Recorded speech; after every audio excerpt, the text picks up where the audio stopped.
What's up? What's up, Be More Nurses? I am here and I'm in Dubai. I am in Dubai. I've been here a whole 2 days. It's very exciting. But one thing that I've noticed, I'm on this journey to just experience nursing in many different cultures.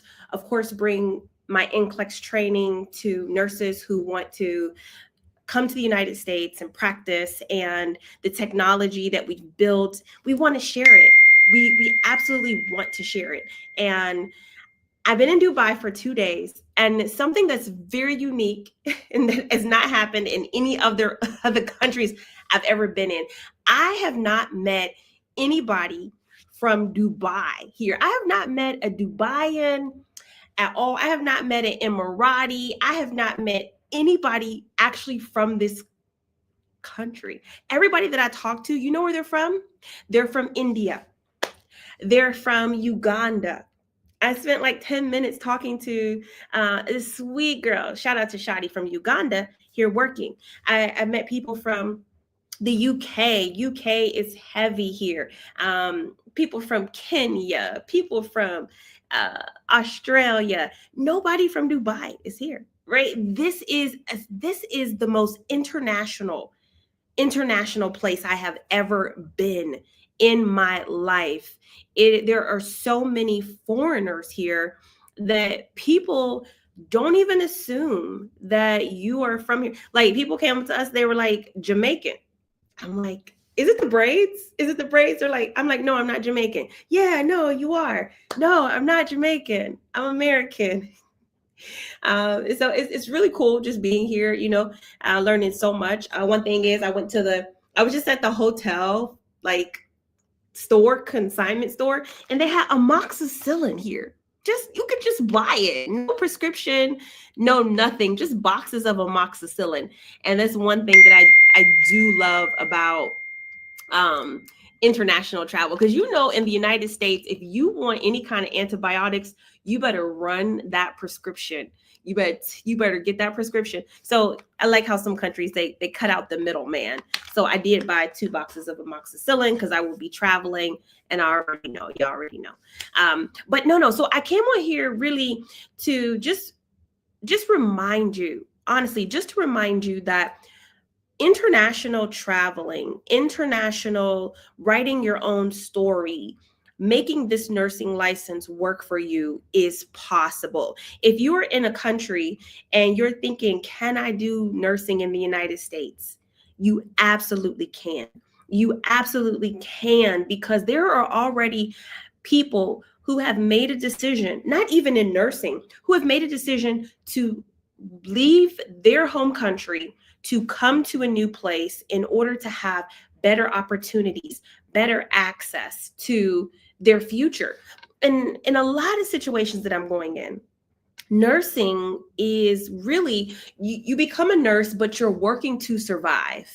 And you don't have to tell me what country you're in or what country you're from, but I find that many people, you're working as a nurse, but it is very much at just a survival level. Just, this is what I have to do to pay my bills, get the bare minimum.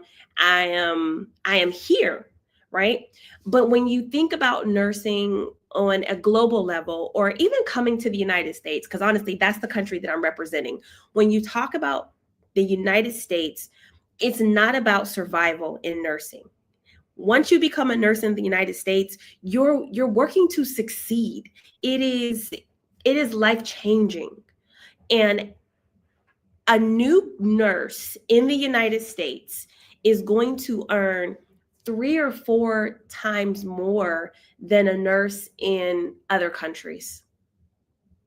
That's the reality of it. Like, over a lifetime, the amount financially that you can accumulate in the United States as a nurse, it doesn't compare. And it's not just about like your financial positioning, but it is really about you having access to jobs without, being insecure. It's about you being able to provide better medical care, better, resources, better whatever, to not only yourself, but those around you. The climate in nursing is so different, okay, in the United States. And I know just here, for example, I'll be teaching a class tomorrow. The nurses here get paid once a month payment. And when you think about financially, what that does is like, okay, you know that you're only going to get paid once a month at the end of the month. So you have to actually be in survival mode, counting out everything every single day to make sure. Sorry, my dad, everybody's messaging me. What time is it in the United States right now? It's 2 p.m. here in Dubai. So if you're only getting paid once a month, I can't even imagine that struggle, right? You have to make sure that pretty much you have everything covered in the beginning. No emergencies can come up. You have very little room for travel. You have very little room for any kind of incidentals because you're only getting that one payment a month. And then, thank you, it's just 6 a.m. Okay, it's very early for you guys. Okay, sorry, I just need to talk. I just need to talk to say this. And then, for instance, if you're here and you're working as a nurse, you cannot have overtime. It's not a thing. Like, you're not getting paid overtime here in Dubai. And so I'm like, oh my goodness. So you're working, and if you happen to work over, guess what they say? They say, okay, so you had to work extra 2 hours. Guess what?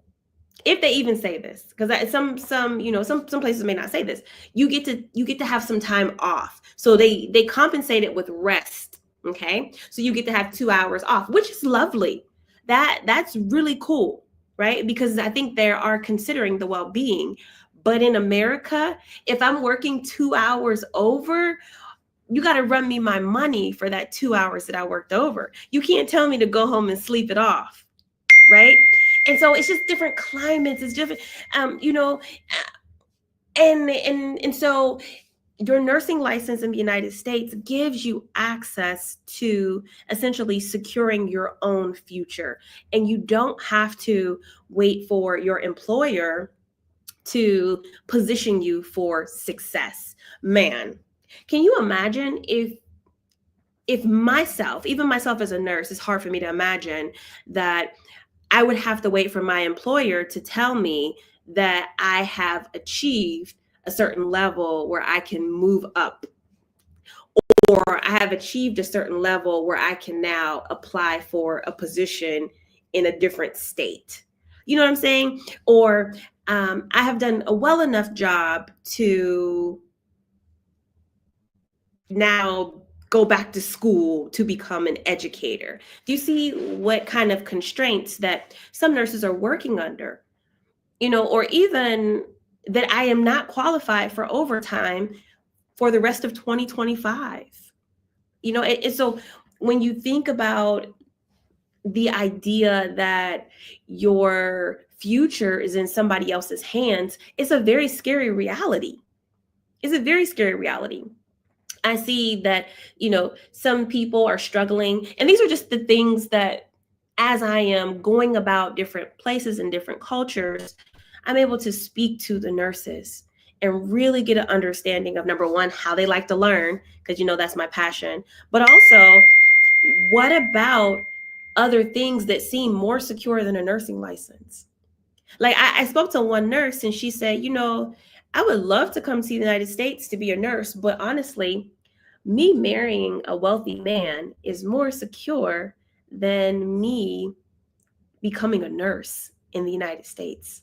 Like, I just don't think I can do it. So what I'm going to do instead is just marry an American man. And I'm like, well, then how is that gonna, but what if you don't, but what if that don't work out? It's trading one future for another future. It's still allowing somebody else to have the final say on what your future will be. And so when the possibility to actually have a nursing license and use it for your financial, improvement or your professional development. I want you to take it.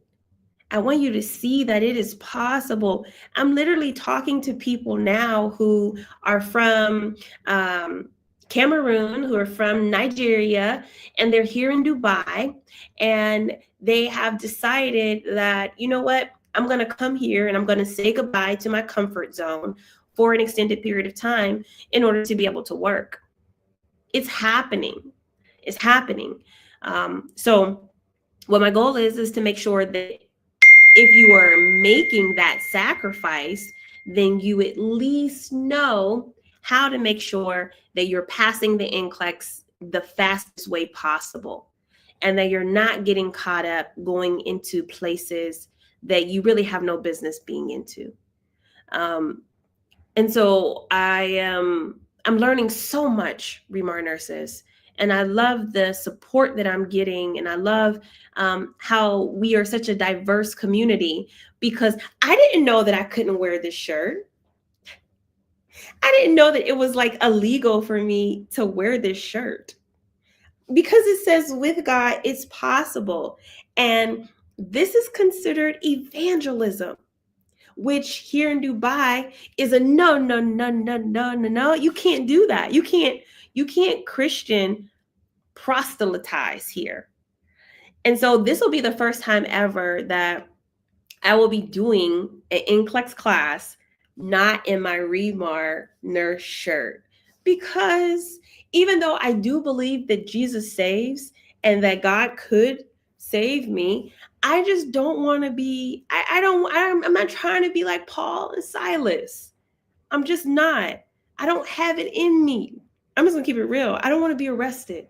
Not this week. Okay, not this week. I got Nurses Week coming up, so I'm just not gonna wear the shirt. It's gonna break my heart. It's gonna break my heart, but I'm not gonna wear the shirt. I'm teaching at a Muslim. I'm teaching at a Muslim university, so I'm like, do I cover the hair? Do I not cover the hair? I'm learning it. But no, God is good. God is good because he allows us to have fellowship. I went to church. I went to church.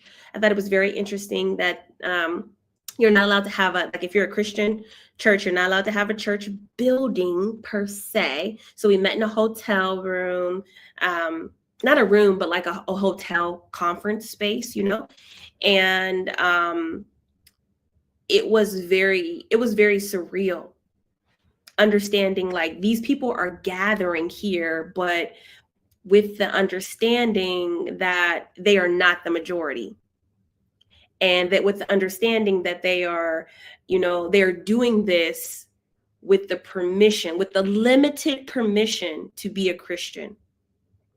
Oh man. And so these are just things that we take for granted. I think we look at places like America and we're like, oh, America's so bad. It's not a Christian nation.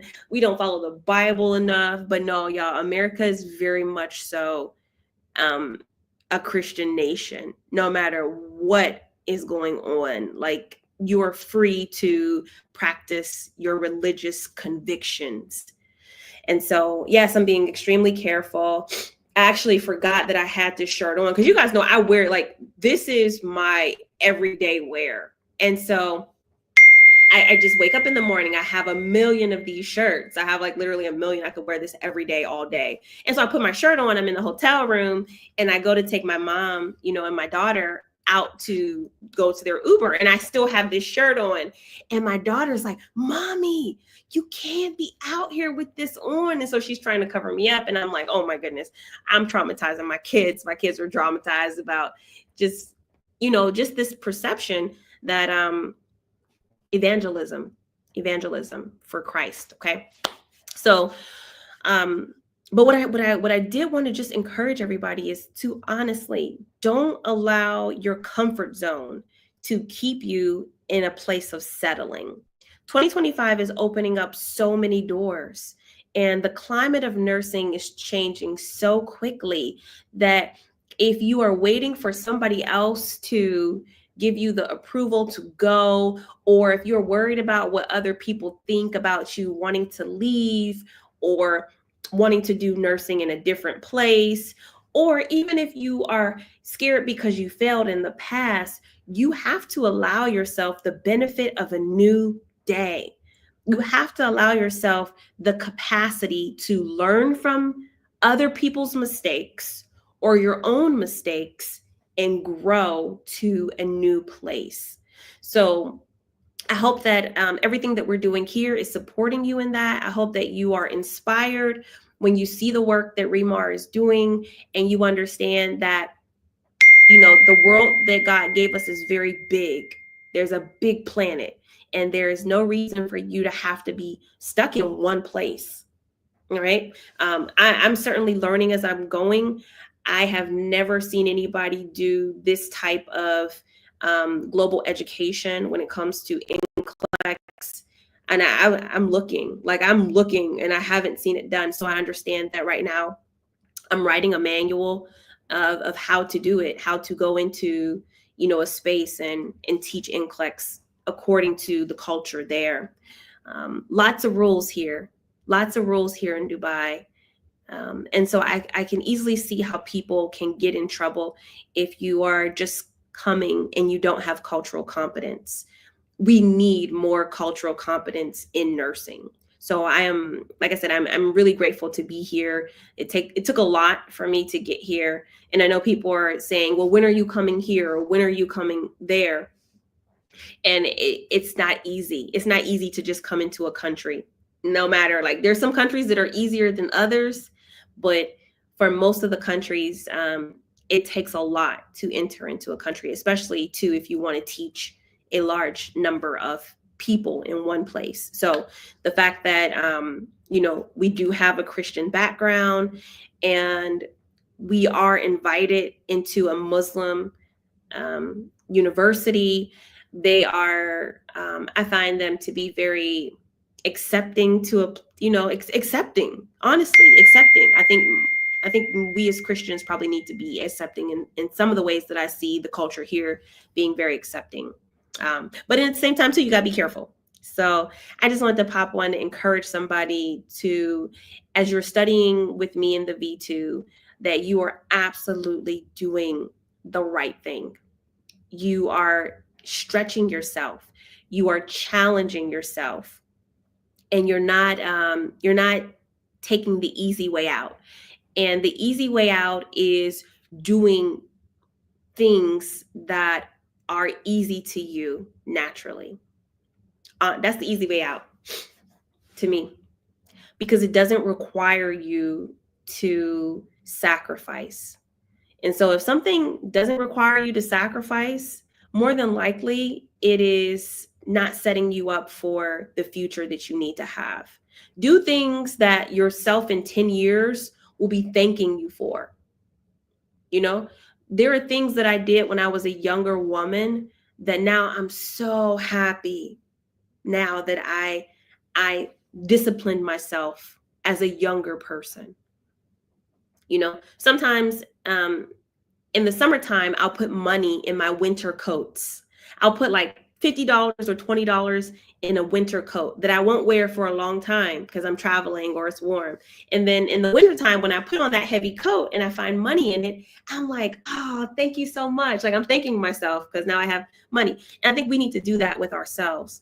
Like, be willing to sacrifice now so that yourself in 10 years can look back and say, I'm so glad Ashley, I'm so glad she stuck with it. I'm so glad that who's watching me. I'm so glad that Shondell didn't give up. I'm just so glad now because we're in a better situation because of that. So kind of have that mentality. Be thinking about your future self. What does your future self need? What does your future self need? And be willing to prioritize yourself, your goals, and be unwilling to compromise. Okay? Be a little bit difficult this week. Be a little bit difficult. So when somebody asks you to, do something you don't want to do, really think about it and be like, you know what? No, I'm unwilling to compromise. Yeah. That's what I wanted to say. So as I'm here this week, I am excited about the possibilities. I'm also doing something that if you're going to be a traveler, um, if you're going to professionally do something different, you have to disconnect from almost your home mentality. So like my American mind wants to do certain things. And I haven't been home since March. And so I am quite missing my home. But every morning I have to get up and disconnect from those thoughts. I have to get up and disconnect from the comfort of home, right? And even more so for the mothers and the fathers out there, because I've taken my children on this journey, I also have to watch them disconnect, and I have to help them process our new environment. And it is not always an easy thing to do. Your children, if you move them from any type of environment, some of us, after you get your nursing license, you're probably going to move your children into a home, or you're probably going to move them from one location to another location. That transition is going to require a mental adjustment. Okay. And so you have to be willing to say, okay, I know this is what we want to eat, but it's not here anymore. Oh, that's a word for somebody. I know this is where we want to go, but it's not here anymore. And so you have to be willing to accept what God has put in front of you in your new place, and not be like the children of Egypt, okay, where he took them out of Egypt on the way to the promised land. And instead of finding the good in the promised land, what were they doing? They were saying, we want to go back to Egypt. We want to eat the onions and the leeks. And they were literally like slaves in Egypt. Imagine, right? Imagine God putting you in a new place and you begging to go back to Egypt. And so, these are just my thoughts that help me to be able to grow. Okay. So I wanted to share them with you. You're on the right track. You're on the right track. And the more difficult it gets is because it's closer. You're getting closer to your goal. You're getting closer to your goal. So God be with you always. I am actually about to go live in about 30 minutes or so and talk about lab values. And this will be for my nurses in Africa. We are partnering with Kenyan Nurse Consultants, and we have V2 there. I also am excited because I will be in Kenya again in just a few weeks, and I will be launching my very, very, very, my very, very, very first office there. And then I also will be going into Uganda and doing some NCLEX training there. So I'm super excited about that because I met somebody from Uganda this morning. And she said that the people of Uganda are so nice, and they're going to be so nice and just so welcoming, and we're going to have a great time. So I'm excited about that. And then, yeah. So I'm just traveling about, and the world is a beautiful place, and God's people are everywhere. God's people are everywhere. So while I'm in this hotel room, I'm going to be wearing the With God is Possible shirt, and I'm going to be still working very hard to be the #1 NCLEX instructor on the planet in Dubai. Okay. Please, I'm an RN in the UK. Which book and where to buy it from? Hey, I will be in what part of the UK are you in? I'll be doing a UK tour. Well, I'm not sure if it's quite UK now, but I'll be in London in June. I'll be in London in June, and I will have books with me there. I'll be in London. I'll be in Birmingham, Manchester, and where else will I'll be? I'm pretty sure I'll be in Manchester. So you should come to that class, okay? I'll be doing a master class in London. And I apologize, I don't have all of my cities in front of me, but I definitely think Manchester is one of them. So hopefully I'll see you there. That's in June. That's in June. So if you could just hold your horses until then, you and I can meet and we can actually study together. Okay. All right, everybody. So I will be getting off. I have a live in just a few minutes, but I wanted to come on and encourage you, let you guys know that VMAR nurses, we are here in Dubai representing, and our footsteps are sure. We have the proper tools to help international nurses succeed. And because what we have is so successful, that we are being invited into spaces that nobody has ever been in before. So this will be the very first NCLEX training that will be dropping in the location that I'm teaching it. So I'm just so excited. I have goosebumps because it's just so awesome that this is happening. So stick with your girl. We're going to do big things in 2025, like we said, but most assuredly is helping you get that USRN so that you can travel about, okay? Because once that happens, things change. So let's get licensed. I will see you guys later. Bye-bye.